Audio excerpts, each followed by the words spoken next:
নমস্কার বন্ধুরা, আজ আমার আলোচ্য বিষয় 2025 সালের 21শে সেপ্টেম্বর রবিবার মহালয়ার দিন তর্পণ করার শুভ মুহূর্ত কখন।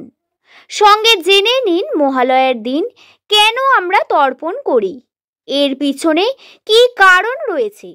চলুন জানিয়ে দেব সবকিছু। 2025 সালের মহালয়া পালিত হবে 21শে সেপ্টেম্বর রবিবার। হিন্দু শাস্ত্র অনুসারে এই দিন পূর্বপুরুষেরা পিতৃযুগ থেকে পৃথিবীতে নেমে আসে এবং তাদের জন্য তর্পণ করলে তুষ্ট হন। এর ফলে পরিবারের সুখ, শান্তি এবং সমৃদ্ধি আসে। মহালয়া মানেই ভোরবেলা বীরেন্দ্র কিশোর ভদ্রের কণ্ঠে মহিষাসুর মর্দিনী শোনা। অল ইন্ডিয়া রেডিও এই অনুষ্ঠান প্রজন্মের পর প্রজন্ম ধরে মানুষের হৃদয়ে অনুপ্রাণিত হচ্ছে।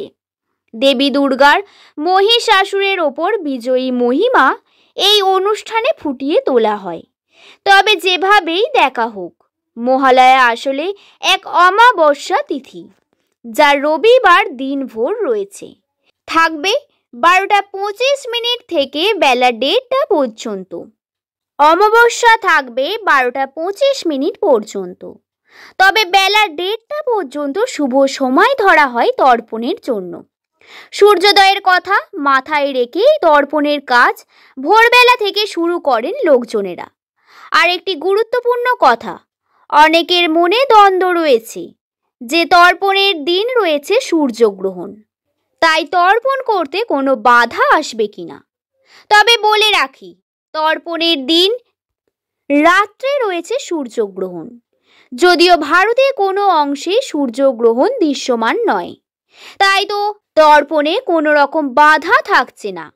এরপর জানিয়ে দেব কেন আমরা মহালয়ার দিন তর্পণ করি। তো চলুন জেনে নিই।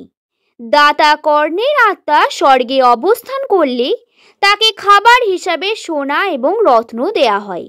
কর্ণ এর কারণ জানতে চাইলে তাকে জানানো হয়, দাতা কর্ণ সারা জীবন সোনা এবং রত্ন দান করে গেছেন।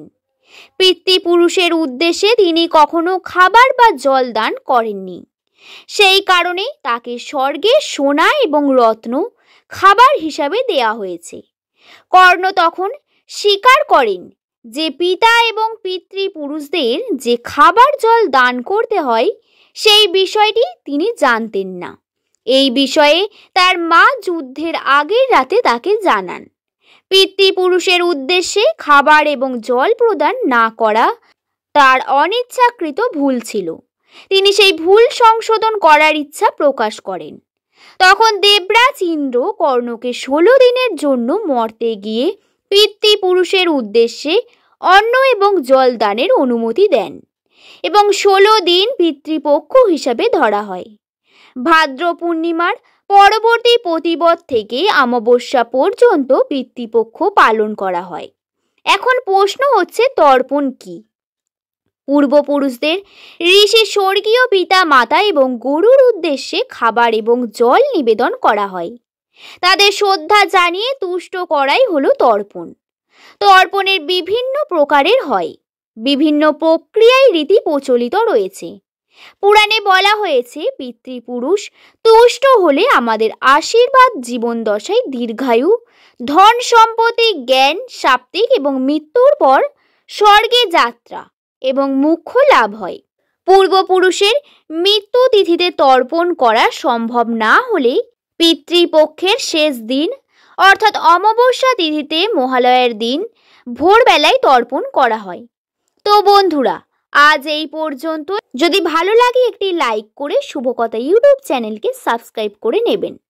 সকলে ভালো থাকবেন, সুস্থ থাকবেন, সাবধানে থাকবেন। দেখা হবে পরবর্তী কোনো একটি ভিডিওতে। সকলকে ধন্যবাদ।